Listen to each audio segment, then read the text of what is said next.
Hi, and thanks for joining me. Today I'm going to show you a technique on black glossy paper using alcohol pearl inks. I'm only using two of them today, and you just saw two pieces that I've created with this technique. The second one with the jellyfish, which is called Jellyfish, is the one I'm going to show you today. So I'm just showing you that I use Scotch tape, and there is the Marco's paper gloss. You can stop it if you want to check out the full name, but this is the gloss front paper, and the back is white and it's a matte. So it's a high gloss, so it's very coated and great for using alcohol inks, particularly the alcohol pearls, because they're very translucent. I have actually tried regular alcohol inks on here, by the way. It didn't work. I'm just showing you that I looped the tape around, put a couple pieces on the back, which is the white part, and adhered the paper to my Lazy Susan. That was my mineral alcohol pearls, and that is the smolder, which is sort of a silver color. I'm actually showing you Envy, which is green, and I ended up not using it at all, but nonetheless, these alcohol pearls have mica in them. And that's, by the way, this is my airbrush. And so it's connected to an air compressor. It's a master airbrush. It's actually Master Pro is the name, the brand name for both the brush and the compressor. Neither of them are good without each other for doing this type of work, so you have to have them both. And you can find them in almost any major retail outlet, or just Google Master Pro airbrush, and you'll find them. So shake, shake, shake, shake, shake, and as you can see, even in this video, you can actually see the mica moving around, which is so great. It's just such a wonderful ink to use. And so down I go with the airbrush, and what I'm trying to do here is create, in general, sort of the idea of jellyfish, lots of tentacles. These actually they're not any type of special jellyfish. I did not go to National Geographic and look up jellyfish. I just went from memory and thought, well, I'm going to use a couple of colors, potentially the green if I thought that it would really benefit to have some plant life or something else in this image. But as it turned out, it worked out very well on its own.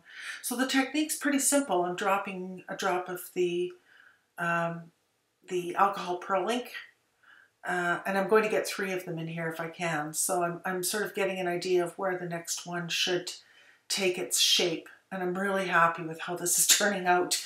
At the time I'm doing it, I'm really pretty stoked, because this is the tentacles and the bodies and everything are going exactly the way I want them to. And I want it to look like they're sort of drifting along in the water as they sort of do.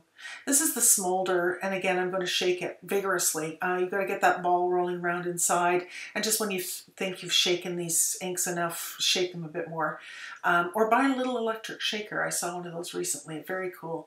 At any rate, you need to shake it incredibly well, and so that's what I'm doing off screen. And even if you put it down for a while, it's going to need shaking again. So I apologize, but I couldn't pre-shake my inks. You're watching me do it in real time.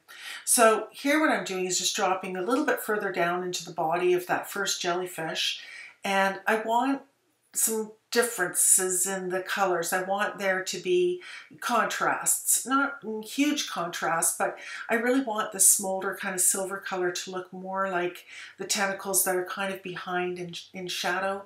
Although they're very silvery and light, they catch whatever little light there is in the depths, the far depths of the ocean, which is where I imagine these creatures would live, and it's perfect with that really, really deep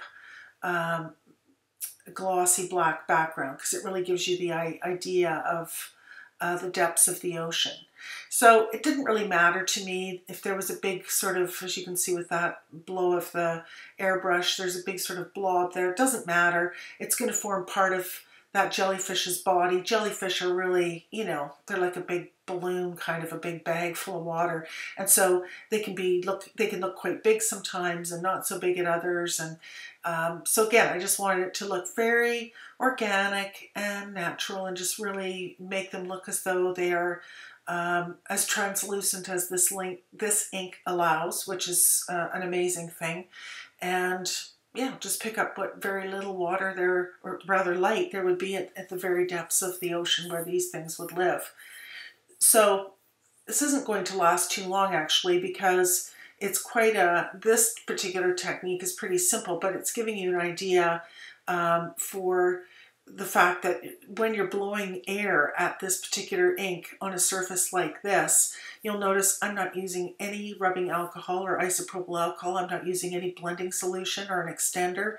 And in fact, those things don't really have much of an effect in my experiments anyway, when you're using the alcohol pearls on this kind of a substrate, this type of cardstock. It's so glossy, it just allows the inks to run and do what they need to do. And again, I can't stress it enough, they have to be shaken really, really well. So back, I'm going to the mineral, and I'm just going to mention here as well that this is alcohol ink. If you look at the label, there are warnings on it. It's a solvent-based ink, very different than, say, a distress ink, in that you require alcohol or an extending solution or something like that. Water has no effect on them, and that's because it's a solvent.